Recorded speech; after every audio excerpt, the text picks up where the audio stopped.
a empezar haciendo una pregunta.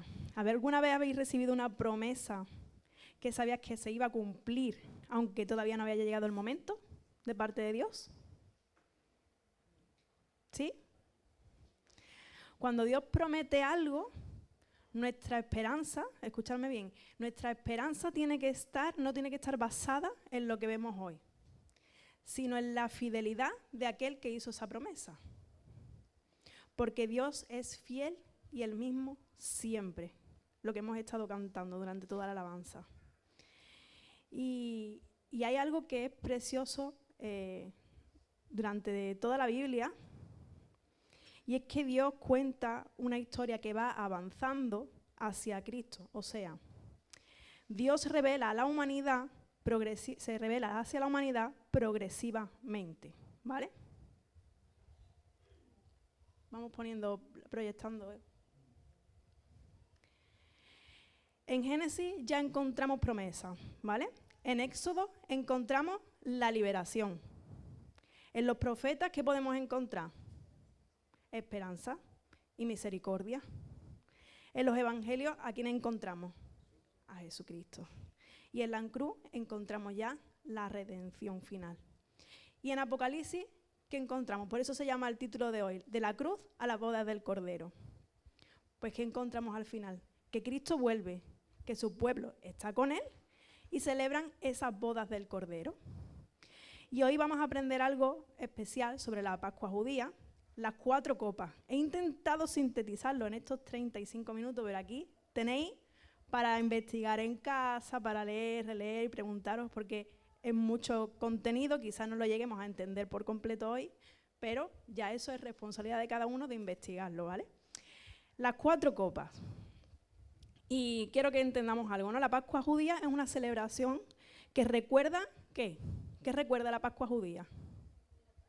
La salida del pueblo de Israel de Egipto. Cómo Dios liberó a su pueblo de la esclavitud a través de ¿quién?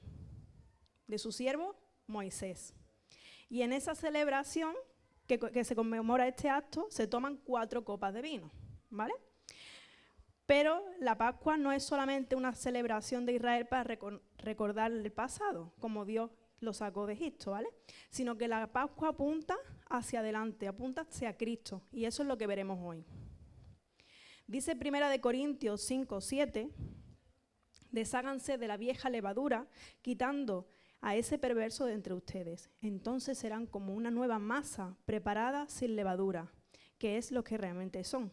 Cristo, nuestro Cordero Pascual, ha sido sacrificado por nosotros.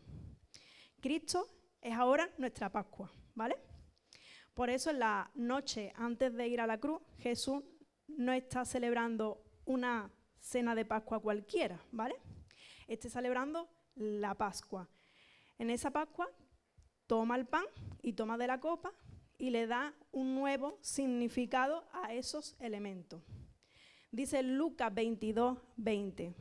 Después de la cena, tomó en sus manos otra copa de vino y dijo: esta copa es el nuevo pacto entre Dios y su pueblo, un acuerdo confirmado con mi sangre, la cual es derramada como sacrificio por ustedes.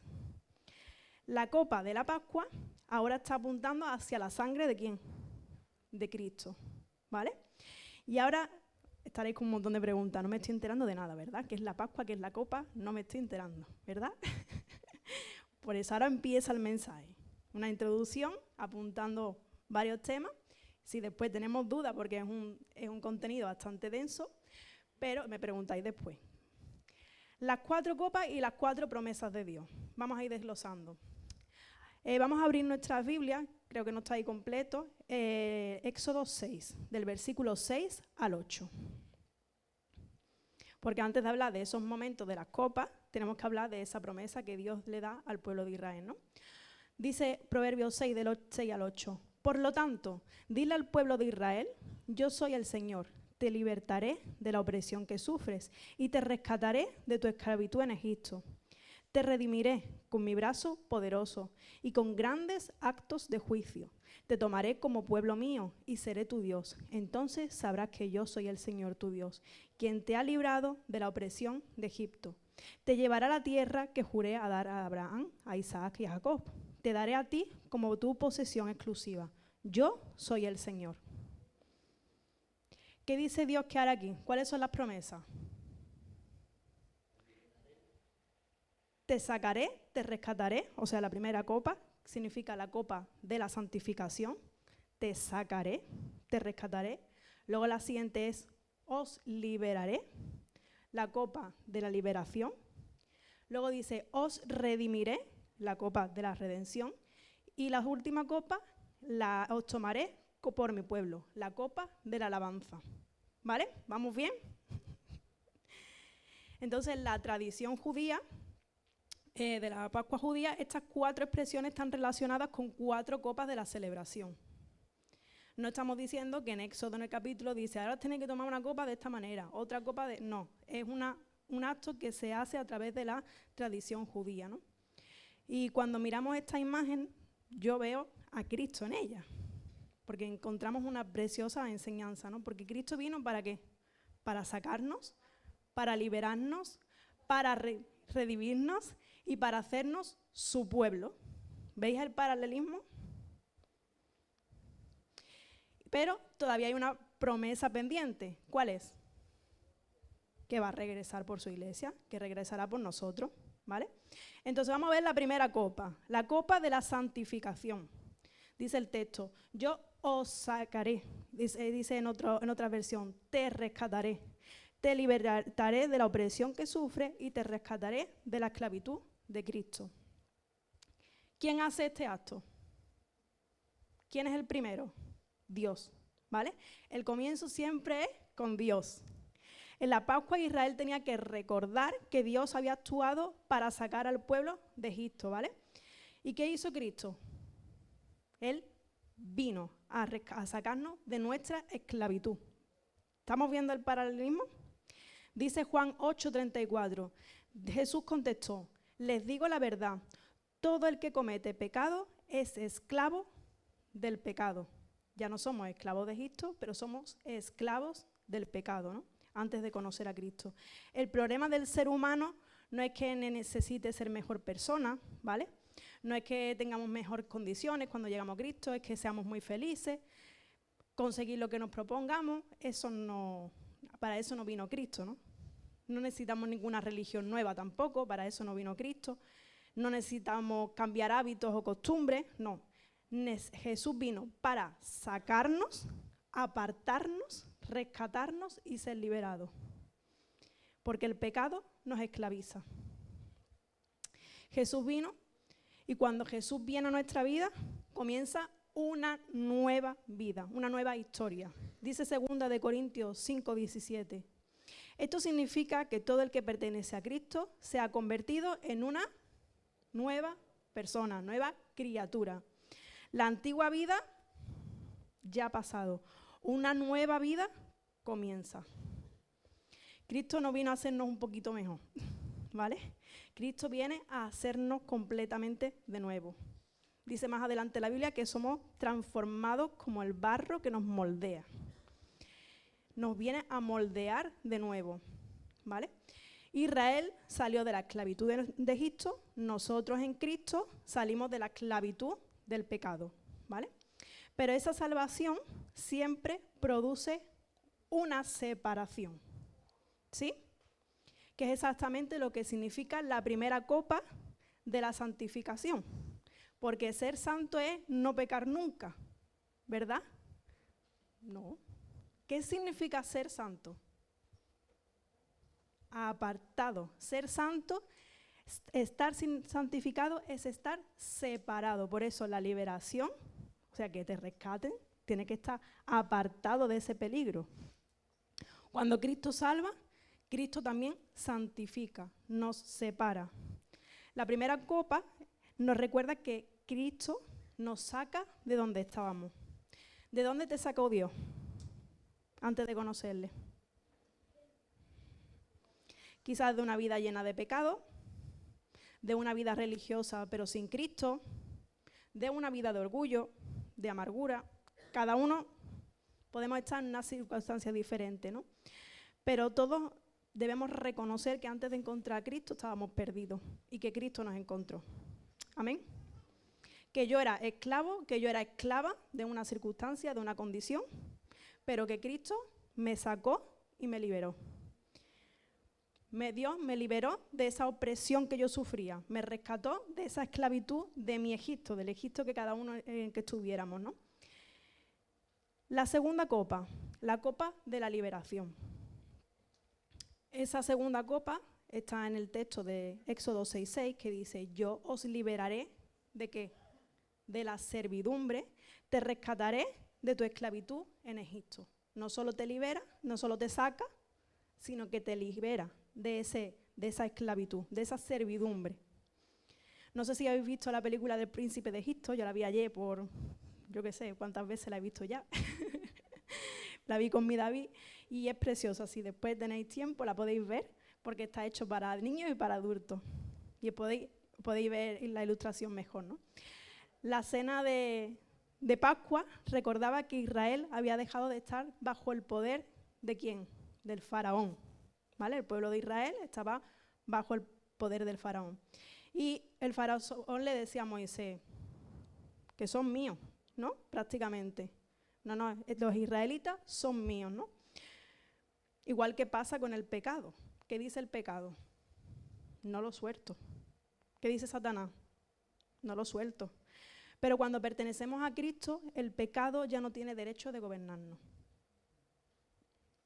Dice Romanos 6:14, el pecado ya no es más su amo, porque ustedes ya no viven bajo la exigencia de la ley, en cambio, viven en la libertad de la gracia de Dios.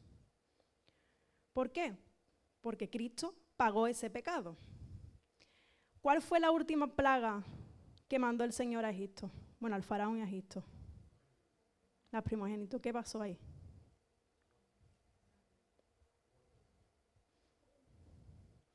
La muerte de todos los primogénitos, el primer varón, hijo varón, tanto de las personas como de los animales. Después de muchas oportunidades, muchas plagas, ya era lo que quedaba, ¿no? Fue el castigo más duro enviado por Dios al faraón para poder liberar a su pueblo, después de todas las plagas anteriores, ¿no? La sangre del cordero en Egipto marcó las casas de los israelitas, ¿os acordáis? Dios mandó a los israelitas, Dios avisó a los israelitas y Dios avisó a todos a que pusieran en los dinteles, los marcos de la puerta, la sangre de un cordero. ¿Y qué pasaba con el ángel el ángel de la muerte cuando veía las puertas marcadas? Pasaba de largo. El ángel de la muerte pasaba de largo por todas esas puertas, ¿no? Y se salvaron la familia, ¿no? Y siglos después apareció otro cordero, ¿vale? Ahora lo vamos a ir entendiendo.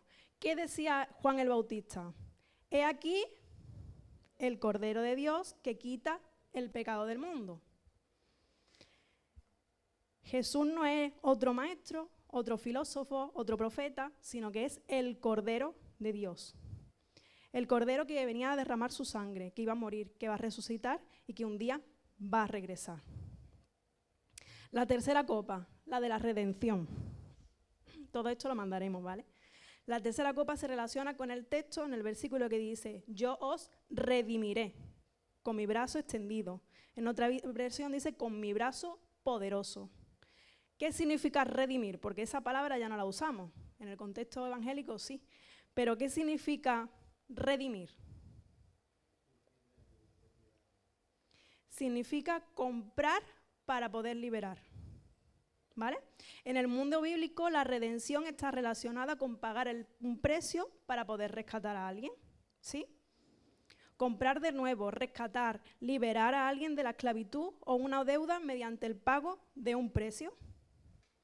Entonces aquí aparece la cruz, porque nuestra salvación no fue barata. Cantamos mucho la canción Nunca sabré cuánto costó ver mi maldad sobre esa cruz. Pues a esto se refiere, ¿no? Se refiere a que Cristo pagó por nuestros pecados y nos redimió a través de su sangre. Dice primera de Pedro 1, del 18 al 19. Pues ustedes saben que Dios pagó un rescate para salvarlos de una vida vacía que heredaron de sus antepasados.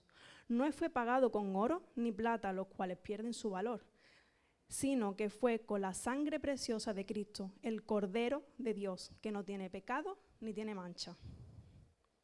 ¿Cuánto costó nuestra salvación? La sangre de Cristo. ¿Fueron nuestras obras, buenas obras? ¿Fueron nuestras ofrendas? ¿Fue nuestro mérito? Fue Cristo, ¿vale? En Efesios 2, del 8 al 9 dice, Dios los salvó por su gracia cuando creyeron. Ustedes no tienen ningún mérito en eso, es un regalo de Dios. La salvación no es un premio por las cosas buenas que hayamos hecho, así que ninguno de nosotros puede jactarse de ser salvo. Cristo murió por nosotros, no somos salvos por ser buenos. Somos salvos porque Cristo es suficientemente bueno. No somos salvos porque hemos hecho suficiente, somos salvos porque Él terminó la obra. ¿Vale? Está denso, ¿eh? ¿Y qué dijo en la cruz? Las últimas palabras, Cristo. Consumado es. En griego, ¿os acordáis del término en griego? ¿Cómo? Por ahí lo saben, por ahí. Ah, el chivato. Tetelestai significa, en el término comerciante, pagado por completo. Judicialmente, sentencia cumplida. Y militarmente, misión cumplida o batalla ganada. Eso es consumado es. O sea, estaba terminada la obra. La deuda está pagada. El precio está pagado. Qué alivio cuando pagamos una deuda, ¿verdad? Que llevamos muchos años. Y esta es la tercera copa. Por eso, ¿vale? La copa del sacrificio. Por eso, Cristo en el Getsemaní, que dice al Padre, pasa de mí esta copa. No se refiere a este acto, no, esa copa del sacrificio. Entonces, cuando Jesús toma la copa, cambia el significado de esta situación, de esta celebración. Porque ahora quiero que vayamos a la última cena, ¿vale? Jesús está con sus discípulos, es Pascua, y Jesús toma la copa. Y dice en Mateo 26, del 27 al 29, que lo solemos leer cuando hay Santa Cena. Y tomó en sus manos una copa de vino y dio gracias a Dios por ella. Se las dio a ellos y dijo, cada uno de ustedes beba de la copa, porque esto es mi sangre, la cual confirma el pacto entre Dios y su pueblo. Es derramada como sacrificio para perdonar los pecados de muchos. Acuérdense de lo que les digo, no volveré a beber vino hasta el día en que lo beba de nuevo con ustedes en el reino de mi Padre. Aquí Jesús habla de su sangre, de su muerte y de un nuevo pacto. Pero también habla de ¿qué? De un día futuro. Jesús dice, no volveré a beber vino hasta el día en que lo beba de nuevo con ustedes en el reino de mi Padre. Hay una copa que apunta hacia el pasado, de donde nos saca el Señor, pero hay una copa, la última copa apunta ¿a dónde? Al futuro. ¿Y qué vamos a celebrar en el futuro? Las bodas del Cordero. Y aquí es donde viene esa cuarta copa, que es la de la esperanza. La cuarta copa es la copa de la alabanza. La cuarta copa está relacionada, pues eso, con la culminación de la celebración y con la alabanza. Y aquí, pues tenemos que tener cuidado porque no dice directamente que la última copa es la venida de Cristo, ¿no? Sería ir más allá del texto, pero podemos conectarlo teológicamente porque Jesús en la última cena ya está mirando en el futuro y ya nos dice que va a regresar, ¿vale? Dice hasta aquel día que Él vuelva a por lo suyo. Jesús en esta última cena dice, todavía no ha terminado, ¿vale? La cruz no es el final, el sepulcro tampoco, la resurrección tampoco. Cristo volverá de nuevo. Dice, no beberé más hasta que venga el reino. Y yo quiero que hoy entendamos algo, ¿vale? Que me ha costado a mí también entender, por eso digo que es bastante denso, pero para eso está grabado en YouTube, me lo preguntáis después. Pues la Cena del Señor es una celebración de memoria, sí, pero también ¿de qué? De esperanza. Cuando tomamos el pan, recordamos que el cuerpo de Cristo. Cuando tomamos la copa, recordamos su sangre derramada por nosotros. Pero también proclamamos que Cristo viene. Primera de Corintios 11:26. Pues cada vez que coméis de este pan y bebéis de esta copa, anunciáis la muerte del Señor hasta que Él vuelva. ¿Hasta cuándo? Hasta que Él vuelva. Y ese es el mensaje. Cristo murió, Cristo resucitó, Cristo ascendió y Cristo volverá. No estamos esperando una energía espiritual del universo, no estamos esperando simplemente que el mundo mejore, no estamos esperando a qué, una persona, estamos esperando a Jesucristo. Y ahora vamos a la segunda parte. ¿Por qué Jesús compara su relación con la iglesia con la de un esposo y una esposa? ¿Por qué la Biblia utiliza esta ilustración constantemente entre Cristo y su iglesia? Dice Efesios 5 que el marido debe amar a su esposa como Cristo amó a la iglesia y se entregó a sí mismo por ella, ¿vale? Cristo no solamente salvó a la iglesia, no salvó a cada uno de nosotros. Cristo ama profundamente a la iglesia. Cristo se entregó por la iglesia y quiere presentar a una iglesia santa y gloriosa. La iglesia es presentada en la Biblia como la esposa y Cristo es presentado como el esposo. Y en Apocalipsis, al final, dice el Apocalipsis 19, del 7 al 9, alegrémonos, llenémonos de gozo y demostrémosle honor a Él, porque el tiempo ha llegado para la boda del Cordero.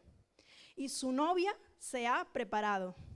A ella se le ha concedido vestirse de lino blanco y puro, de la más alta calidad. Pues el lino de la más alta calidad representa las buenas acciones del pueblo santo de Dios. Y el ángel me dijo, escribe esto, benditos son los que están invitados a la cena de la boda del Cordero. Y añadió, estas son las palabras verdaderas que provienen de Dios, las bodas del Cordero. ¿Quién quiere estar ahí? Y ahora voy a intentar explicar cómo era una boda judía para que podamos entenderlo. En el contexto judío antiguo, pues el matrimonio tenía varias etapas. Había un compromiso o un desposorio formal y había que pagar un precio asociado al matrimonio. Había una separación entre el desposorio y la celebración final. Y después venía la celebración de las bodas. Pero no debemos convertir pues, estos detalles tradicionales en doctrina bíblica, sino que nos ayuda como ilustración, ¿vale? Cristo pagó el precio por su novia. En una boda antigua el matrimonio implicaba compromiso, pero también costo. Y espiritualmente Cristo pagó ese precio por nosotros. ¿Cuál fue el precio? ¿Que lo hemos visto antes? Su sangre. Cristo no vino a buscar una novia porque la novia fuera perfecta, ¿vale? Normalmente cuando nos casamos pues buscamos lo mejor, ¿no? Cristo vino a redimirla. Cristo nos encontró pecadores y dijo, yo pagaré el precio. Por eso la iglesia, dice el texto, que no puede gloriarse de sí misma. La iglesia no puede decir, uy, qué buena que soy, ¿verdad? Mira qué buenos somos, al revés. Tenemos que decir, qué bueno es mi Salvador que me rescató. Entonces el esposo se va, pero promete regresar. Jesús vino, Jesús murió, Jesús resucitó, Jesús ascendió al cielo y mientras se iba dejó una promesa. En Juan 14, del 2 al 3, dice, en el hogar de mi Padre hay lugar más que suficiente. Si no fuera así, ¿acaso les habría dicho que voy a prepararles un lugar? Cuando todo esté listo, volveré para llevarlos, para que siempre estén conmigo donde yo estoy. Básicamente dice, vendré otra vez. En las costumbres matrimoniales judías, el novio se comprometía con su futura esposa y antes de la celebración se preparaba también para recibirla, haciendo paralelismo con el texto de antes y con la parábola también de las 10 vírgenes. ¿Os acordáis de la parábola de las 10 vírgenes que hacía el novio? Esperaba, tenían que estar preparadas, ¿verdad? La tarea de la novia, ¿cuál era? Prepararse. Como una reina. Prepararse, estar preparada. Para cuando llegase el día en que viene el novio. ¿Vale? Apocalipsis 19, 7 al 9. Lo vuelvo a leer. Gocémonos y alegrémonos y démosle gloria porque han llegado las bodas del Cordero y su esposa se ha preparado. No se está preparando. ¿Qué dice? Se ha preparado. Y ahí viene, es la culminación de la redención completa de Cristo. La iglesia que Cristo compró con su sangre estará con Él. La espera ya habrá terminado y el Rey habrá venido a por lo suyo. ¿Y qué pasa con la última copa, la de la alabanza? Pues aquí volvemos a la copa. Jesús dijo, no beberé más de este fruto de la vid hasta aquel día en el que lo beba de nuevo con vosotros en el reino de mi Padre. Jesús no está hablando simplemente de que se va a tomar una bebida. No. Él está anunciando esa celebración que culmina todo su plan de redención final. Y la Biblia termina con esa gran celebración en Apocalipsis 19 que habla de esas bodas del Cordero. Y ahora viene la pregunta importante de esta mañana. Si Cristo viene a por su iglesia, ¿cómo debe vivir la iglesia mientras espera? Preparándose. Para cuando llegue, digamos, está preparada. Dice Apocalipsis 19, y su esposa se ha preparado. La iglesia se salva por sus obras. Ya hemos visto que somos salvos por mediante la gracia en la fe en Cristo Jesús.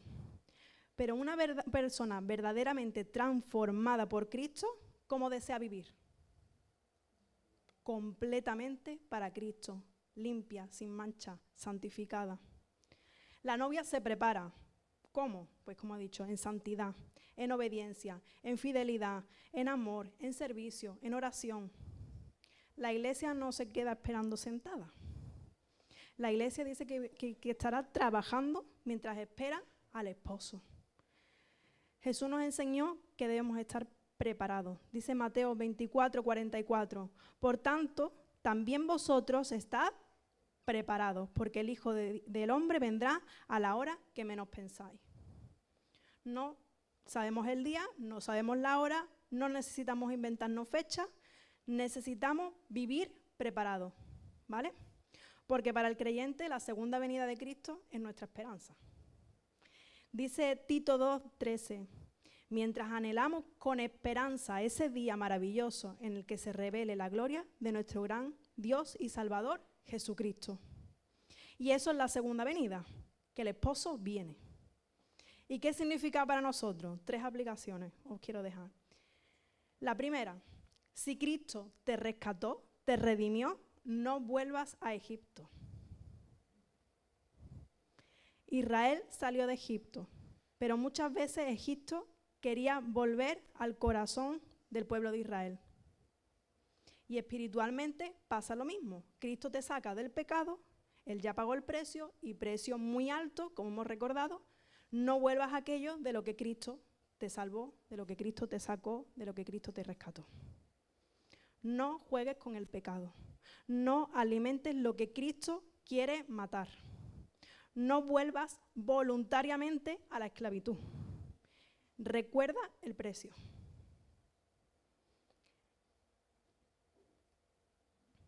La cruz nos tiene que recordar cuánto costó nuestro pecado. Por eso no podemos jugar con el pecado.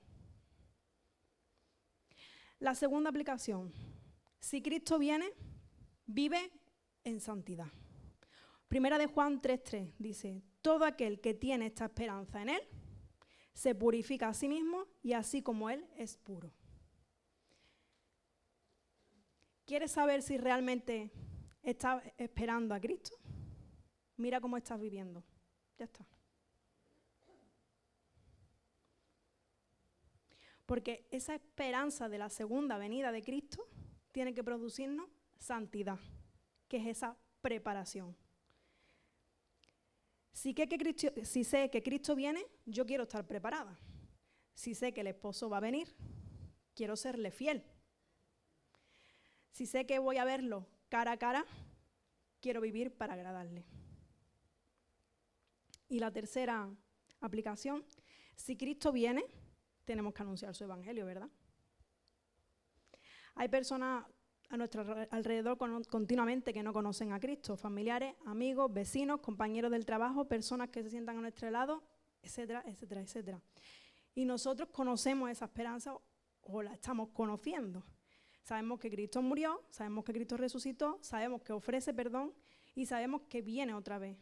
Entonces no deberíamos de guardar silencio, porque el esposo viene y la iglesia tiene que estar para anunciarlo. Y quiero terminar volviendo pues a la mesa. ¿Os dais cuenta que en la Biblia constantemente es el compartir y la mesa? Por eso me compartí, porque me gusta comer. En Éxodo encontramos a una familia alrededor de la mesa, ¿no? Comen la Pascua, hay sangre, hay un cordero, hay liberación. Y miles de años después, Jesús se sienta con sus discípulos, toma el pan, toma la copa y dice, esto es mi sangre del nuevo pacto, y luego dice, hasta aquel día. Y finalmente, volvemos al Apocalipsis, ya no estamos en Egipto, ya no estamos en Jerusalén, tampoco estamos en ese aposento alto, y estaremos delante del trono que se escucha aleluya. Dice Apocalipsis 19:9, bienaventurados los que son llamados a la cena de la boda del Cordero. Iglesia, hay una cena que viene. Hay una celebración que viene, hay una boda que viene. Un día la espera terminará, pero tenemos que estar preparándonos. Quizás hoy estás atravesando la prueba, quizás hoy estás cansado, quizás estás orando hace muchos años, quizás miras el mundo y dices, madre mía, Señor, ¿qué otra noticia puede estar pasando? ¿Qué más va a pasar esta semana? Pero quiero recordarte algo, que Cristo viene. La iglesia ha esperado siempre esta llegada. Los primeros cristianos la esperaban, ¿verdad? Los apóstoles esperaban su vuelta. La iglesia del primer siglo la esperaba y nosotros también la esperamos. Y yo no siempre, como digo, no sé si serán los últimos tiempos, se le parecen, y lo que es cierto es que cada día que pasa, más cerca estamos. Pero nuestra esperanza no tiene que estar basada en cuándo, tiene que estar basada en quién. Jesucristo es fiel y cumplirá su promesa. Él prometió volver otra vez. Y cuando Él venga, no vendrá como un niño en un pesebre, vendrá como rey. No vendrá para ser rechazado, vendrá en gloria. No vendrá para ser juzgado, sino vendrá como juez. No vendrá para ofrecerse nuevamente en sacrificio como cordero. El sacrificio ya fue hecho una vez para siempre y vendrá como león. Vendrá por lo suyo y entonces cumplirá su promesa. La boda del Cordero, la celebración, la presencia de Cristo. Y para siempre estaremos con Él. Quiero hacer 2 preguntas. ¿Perteneces a Cristo? No te digo que si perteneces a una iglesia. ¿Perteneces a Cristo? ¿Has puesto tu fe en Cristo? ¿Has reconocido que eres pecador? ¿Has creído que Cristo murió por tus pecados? ¿Has creído que resucitó? ¿Has confiado en Él para tu salvación? Porque la sangre del Cordero es suficiente. La cruz es suficiente. Jesucristo basta. La gracia es suficiente. Y hoy puedes venir a Él en arrepentimiento y en fe. Y la segunda pregunta, si Cristo viniera hoy, ¿estarías preparado? ¿Estarías preparada? No necesitas saber el día, necesitas conocer al esposo. Porque la pregunta más importante es, ¿estoy listo, estoy lista para encontrarme con Cristo? La Biblia dice, he aquí que viene con las nubes y todo ojo le verá. Y el libro del Apocalipsis termina, el capítulo 22, versículo 17, y el Espíritu y la esposa dicen, ven. Que todos los que oyen esto digan, ven. Y la iglesia está diciendo, ven, Señor Jesús. ¿Por qué? Porque hemos sido redimidos, hemos sido comprados, hemos sido su pueblo, porque somos su iglesia y porque somos su esposa. Y porque sabemos que el esposo viene. Y iglesia, cuando tomemos la copa, recordemos que Dios nos sacó, que Dios nos liberó, que Cristo pagó el precio por nuestra redención, y mientras esperamos esa consumación de todas las cosas, levantemos nuestros ojos hacia las promesas, porque Cristo viene otra vez. La copa nos recuerda la sangre. La sangre nos recuerda la cruz. La cruz nos recuerda el precio que fue pagado por nosotros, y el precio nos recuerda cuánto nos amó. Cuando entendemos cuánto nos amó Cristo, todo cambia. Y ese amor nos lleva a esperarle día a día, como ese esposo que venga por su iglesia. Y entonces ya no habrá separación, ya no habrá lágrimas, ya no habrá muerte, ya no habrá pecado, ya no habrá espera. Habrá bodas, habrá celebración, habrá comunión eterna con Cristo. Y podemos decir, valió la pena esperar. ¿Por qué podemos durar aquí? ¿100 años? ¿Comparación con la eternidad? Porque el cordero que fue sacrificado es el mismo cordero que viene. Maranata, Cristo viene pronto. Preparémonos, seámosle fieles, anunciemos el evangelio y esperemos aquel día glorioso que se cumplirá. Bienaventurados los que son llamados a la cena de la boda del Cordero.